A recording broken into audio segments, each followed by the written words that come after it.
دیکھو ذرا اس زنجبیل کو، 1.5 سال ہمارا کھاتی رہی اور اب نخرے دکھا رہی ہے، نرمین نے منہ بگاڑ کر کہا۔ بری بات نرمین، اس نے جو بھی کھایا وہ ہم نے خوشی سے دیا تھا، اس نے مانگا نہیں تھا۔ زجاجہ کو اس کی بات پسند نہ آئی۔ جو بھی ہے، پر احسان مندی بھی کوئی چیز ہوتی ہے۔ نرمین کو نہ جانے کیوں اتنا غصہ آ رہا تھا۔ یہ احسان مندی ہی ہے، تبھی وہ چپ ہے، ورنہ جو تم کر چکی ہو نا، اس کے بعد اس سے آ کر تمہیں خوب بے عزت کرنا چاہیے تھا۔ زجاجہ کو تاؤ آیا۔ کیوں، میں نے کیا کیا؟ وہ انجان بنی۔ وعدہ خلافی، زجاجہ نے بس اتنا ہی کہا تھا اور وہ کچھ نہ کہہ سکی۔ میں نے تو صرف تمہیں بتایا تھا، مجھے کیا پتا تھا کہ وہ پپے کوٹنی فرزانہ بھی پیچھے کھڑی ہے، نرمین غصے سے بولی۔ مجھے بتانا بھی وعدہ خلافی میں ہی آتا ہے، اور فرزانہ اب بھی ہماری باتیں سن رہی ہے، اس لیے چپ رہو، زجاجہ مدھم آواز میں بولی۔ نرمین نے پیچھے گردن گھمائی تو سچ میں فرزانہ موجود تھی، مگر سر جھک کر وہ ان کی جانب متوجہ نہ تھی۔ گھر میں ماحول کچھ دنوں سے بہت خوشگوار تھا، وہ کافی پرسکون دکھائی دینے لگی تھی۔ اب اس کے چہرے پر پہلے جیسی بیزاریت نہ چھائی ہوتی۔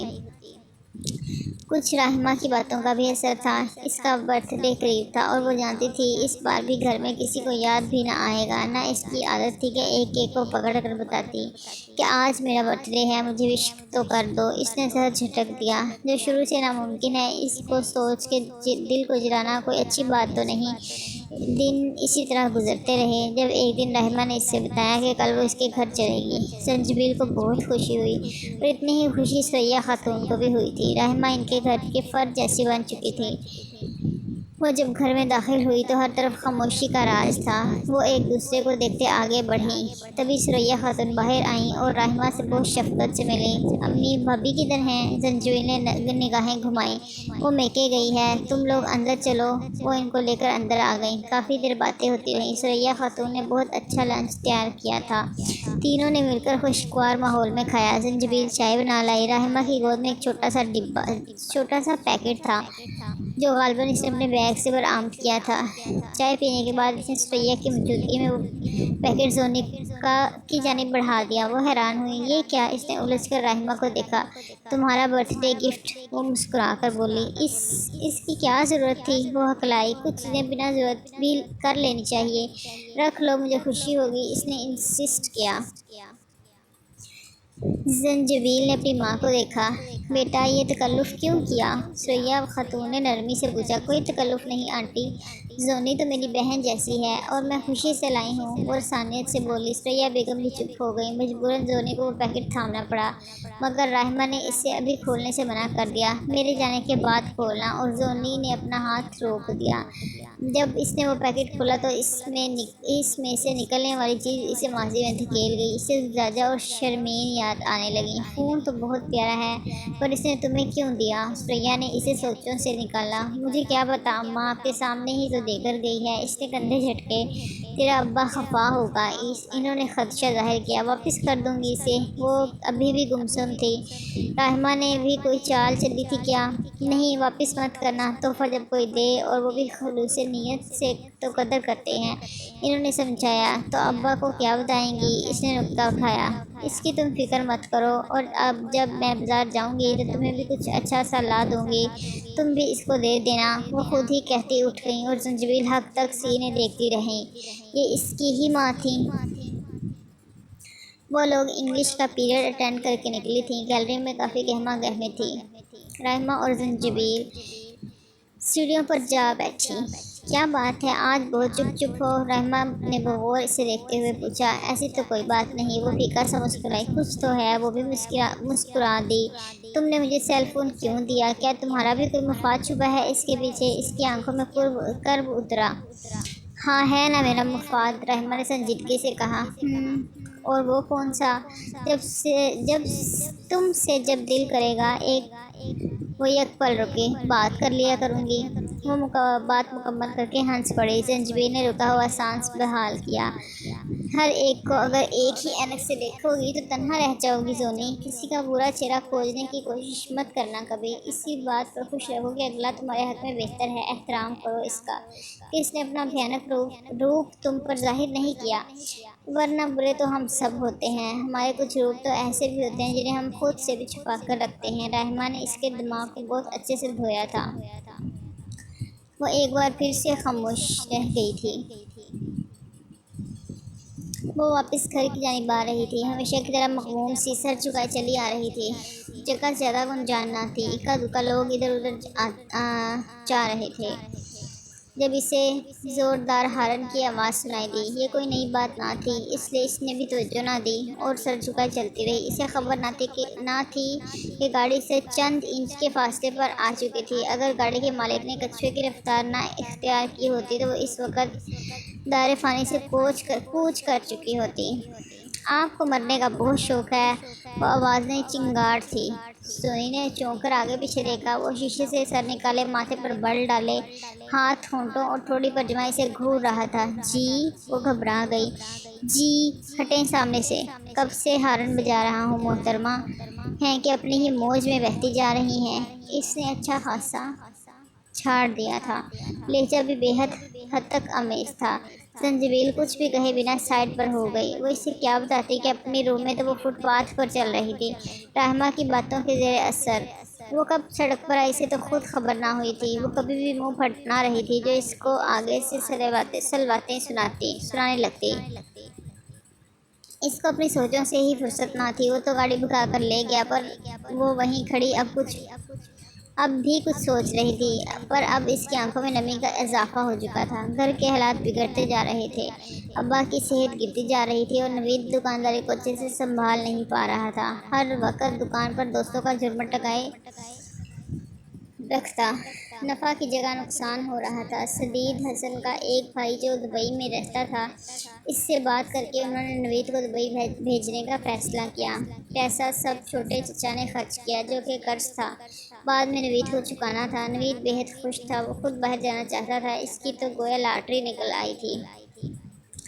ہادیہ البتہ کچھ مغموم سی تھی۔ فکر کیوں کرتی ہو، بہت جلد واپس آ جاؤں گا، وہ اس کو بہلا رہا تھا۔ 3 سال بہت جلد کہیں بھی نہیں آتا نوید، اس نے شکوہ کناں نظروں سے اسے دیکھا۔ یہ بھی سوچو کہ اس میں فائدہ کس کا ہے۔ اس نے ایک اور لالچ دیا، جس کا بھی ہو میرا تو نقصان ہے۔ آنسو چھلکا۔ اس نے ان چند ماہ میں اس کا خیال ہی اس قدر رکھا تھا کہ اب اس سے جدائی روح کو چھلنی کر رہی تھی۔ پر جانے والے کب رکتے ہیں، ان کو تو جانا ہی ہوتا ہے اور وہ چلے جاتے ہیں۔ نوید بھی چلا گیا اور یہ سب اس قدر اچانک ہوا تھا کہ کسی کو کچھ سمجھنے کا موقع ہی نہ ملا۔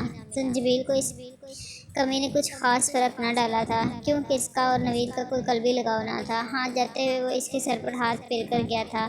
نہ اس نے کچھ کہا اور نہ سونی نے۔ ہادیہ بے حد روئی تھی، اماں نے بڑی مشکل سے سنبھالا تھا اس کو۔ زنجبیل کے پیپر شروع ہونے والے تھے، اس لیے اس کی ساری توجہ آج کل کتابوں پر تھی۔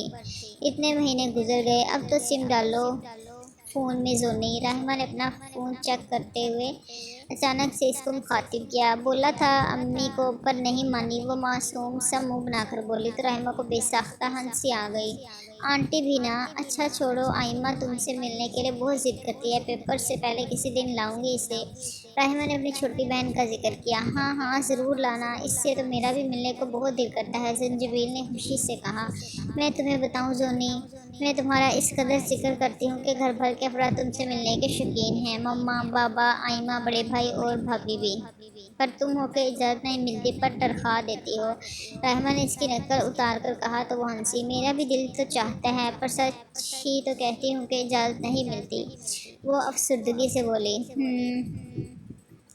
کسی دن اجازت لوں گی میں ثریا آنٹی سے، وہ پرسوچ لہجے میں بولی۔ کوشش کر کے دیکھ لو، وہ سر جھٹک کر دوبارہ کتاب کی جانب متوجہ ہوئی۔ حائمہ بہت خوبصورت بچی تھی، وہ بمشکل 11 سال کی تھی، مگر بے حد ذہین اور باتونی بچی تھی۔ رحمہ اس کو ساتھ لائی تھی اور وہ مزاجاً رحمہ سے بالکل الگ تھی، مگر خوبصورت رحمہ جیسی ہی تھی۔ اس کی باتیں ختم ہونے میں نہ آ رہی تھیں۔ زنجبیل بے حد شوق سے اس کی باتیں سن رہی تھی۔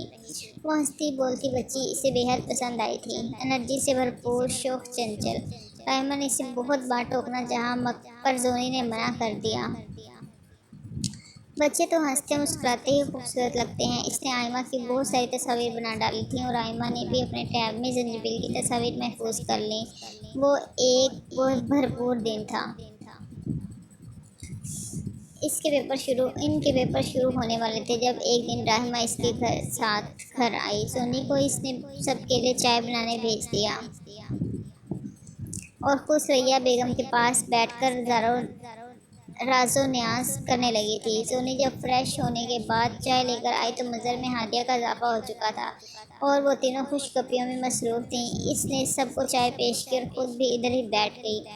زنجبیل، کل تمہارے ساتھ کالج ہادیہ بھی جائے گی اور چھٹی کے بعد کچھ وقت کے لیے تم دونوں راہمہ کے گھر سے ہو آنا۔ سریا کی بات سن کر زنجبیل نے چونک کر راہمہ کو دیکھا، پھر اپنی ماں کو دیکھا۔ مگر ابو تو نہیں مانیں گے۔ اس نے اپنا جوش قابو کر کے اداس سی آواز نکالی۔ ان کو منانے کی ذمہ داری آنٹی نے لی ہے، تم اپنا خون خشک کرو سوچ سوچ کر۔ راہمہ نے اسے ہلکی سی گھوری سے نواز کر کہا، ہاں ان کو میں بتا دوں گی اور ہادیہ بھی ساتھ ہوگی تو ہمیں پریشانی نہیں ہوگی اور اس کا بھی دل بہل جائے گا۔ انہوں نے ہادیہ کی تنہائی کی غرض سے کہا، جی ٹھیک ہے۔ اس نے شرافت سے سر اثبات میں ہلا دیا۔ وہ راہمہ کو ساحرہ کہتی تھی تو ٹھیک ہی کہتی تھی، وہ لفظوں سے کھیلنے کا فن جانتی تھی۔ اس کے گھر آ کر اسے پتہ چلا کہ زندگی جینا کس کو کہتے ہیں۔ اس نے تو آج تک زندگی کو بس گزارا ہی تھا۔ وہ گھر کے کسی عالیشان محل جیسا تھا۔ گھر پر اس وقت اس کی مما اور بھابھی تھیں۔ آئمہ بھی کچھ دیر بعد آ گئی۔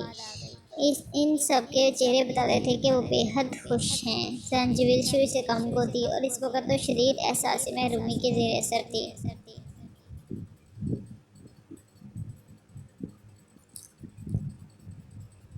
سونی کچھ لو نا، کس سے چائے کا کپ تھامے بیٹھی ہو؟ کب سے چائے کا کپ تھامے بیٹھی ہو؟ راہمہ نے اس کے کندھے پر ہاتھ رکھا۔ اس نے چونک کر پہلے راہمہ کو دیکھا پھر لوازمات سے سجی میز کو۔ دنیا جہاں کی چیزیں میز پر پھیلی تھیں، کباب، سموسے، پکوڑے، نمکو، biscuits, fruit cake, chocolate cake اور کچھ چیزیں اور ایسی تھیں جن کو سونی پہلی بار دیکھ رہی تھی۔ اسے شدید اہانت کا احساس ہو رہا تھا۔ وہ راہمہ کے سامنے چائے کا کپ رکھ کر حق میزبانی ادا کر دیتی تھی، جبکہ راہمہ نے تو اصل میں اس کا منہ دھو ڈالا تھا۔ ہادیہ تو راہمہ کی ماں اور بھابھی سے یوں فرینک ہو گئی تھی گویا برسوں کی جان پہچان ہو۔ زنجبیل تو آئمہ کی باتوں پر بس ہوں ہاں کرتی رہی تھی۔ آئمہ اسے روم میں لے گئی تھی۔ اس کا روم پنک تھیم پر ڈیکوریٹ کیا گیا تھا۔ باربی ڈول کے بہت سے اسکیچز دیواروں پر آویزاں تھے۔ وہ خود بھی باربی جیسی تھی۔ وہ کمرے سے نکل رہی تھی جب کوئی تیزی سے سامنے والے کمرے میں داخل ہوا اور ٹھک سے دروازہ بند ہو گیا۔ وہ کافی حیران سی ہوئی، یہ کون تھا؟ بڑے بھائی؟ پر وہ تو آفس میں تھے اور بھابھی کے مطابق ان کا بیڈ روم نچلے پورشن میں تھا، پھر اپر پورشن میں ان کا کیا کام؟ پر اس نے سر جھٹک دیا، اس کا کیا لینا دینا اس گھر کے افراد سے؟ وہ لاؤنج کی جانب چل دی۔ اب ان کو گھر بھی جانا تھا۔ ان کے پیپر شروع ہو چکے تھے۔ ان کو اب صرف ان کی فکر تھی۔ باقی دنیا بھلائے آج کل سونی بس کتابوں میں مگن تھی۔ آخری پیپر والے دن راہمہ نے اس کو ایک سیٹ پکڑائی تھی۔ اس کے منع کرنے کے باوجود راہمہ نے اسے زبردستی تھما دی تھی۔ وہ آخری پیپر دے کر جب آئی تو بہت خوش تھی، پر ایک دھماکہ اس پر ہوا تھا۔ اس کی تعلیم کے آگے فل سٹاپ لگ گیا تھا۔ نوید کی کمائی بھی کچھ خاص نہ تھی اور سدید صاحب کی تو اب طبیعت ہی ایسی نہ تھی کہ کام کر سکتے۔ آج کل وہ بے حد پریشان سی رہتی تھی۔ وہ مزید تعلیم حاصل کرنا چاہتی تھی، پر وہ کس کے آگے فریاد کرتی؟ گھر کے حالات بھی اس کے سامنے تھے، اس کی فریاد سننے والا کوئی بھی نہ تھا۔ نوید کو ڈانٹ کر پڑھا رہے تھے جبکہ وہ پڑھنا نہیں چاہتا تھا اور جو پڑھنا چاہتی تھی اس کے لیے پیسے کم پڑ گئے تھے۔ یہ عجیب بات تھی۔ اس دن کھانا کھانے کے بعد جب وہ کمرے میں آئی تو اسے وہ سم یاد آئی جو راہمہ نے اسے دی تھی۔ وہ بیگ سے نکال کر لے آئی، فون بھی الماری سے نکال کر لائی اور ڈال کر اس کو آن کیا۔ راہمہ نے اپنا نمبر محفوظ کر دیا ہوا تھا۔ اس نے راہمہ کو میسج بھیجا، تھوڑی دیر بعد ہی اس کا جواب آ گیا۔ سونی نے اسے اپنا سارا ماجرا کہہ سنایا۔ پیسہ تو میں بھی دے سکتی ہوں، پر یہ بات تمہارے والدین کو پسند نہیں آئے گی، اس لیے کوئی درمیانی راستہ نکالنا پڑے گا۔ راہمہ نے تمام تفصیلات سن کر کہا اور اس نے وہ درمیانی راہ زنجبیل کو دکھا بھی دی۔ اب اس کو رزلٹ آنے کا انتظار تھا۔ دن کچھوے کی رفتار سے گزرتے گئے اور اس کا رزلٹ بھی آ گیا۔ وہ اچھے نمبروں سے پاس ہوئی تھی۔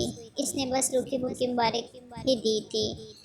سب نے بس روکھی پھیکی مبارک ہی دی تھی۔ کسی نے اس کا ماتھا چوما نہ پیٹھ تھپکی۔ اسے یاد تھا جب وہ چھوٹی سی تھی، ہر سال پوزیشن لاتی تھی۔ اماں کبھی خوشگوار موڈ میں ہوتی تو اسے پیار کرتی، شاباش دیتی، ورنہ سب سن کر بھی انسنی کر دیتے تھے، اور آج بھی ویسا ہی ہوا تھا۔ وہ دل محسوس کر رہ گئی۔ ثریا خاتون پالک کاٹ رہی تھی جب دونوں ان کے پاس آ کر بیٹھی اور پالک چن چن کر ان کو دینے لگی۔ اماں، میں سوچ رہی ہوں کالج تو اب میں نہیں جا سکوں گی، کیوں نہ پرائیویٹ بی اے کر لوں؟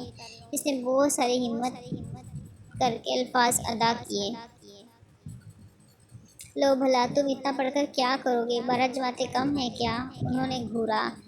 اماں، آج کل 12 جماعتوں کی کوئی اہمیت نہیں ہے نا، اس نے رونے والا منہ بنا کر کہا۔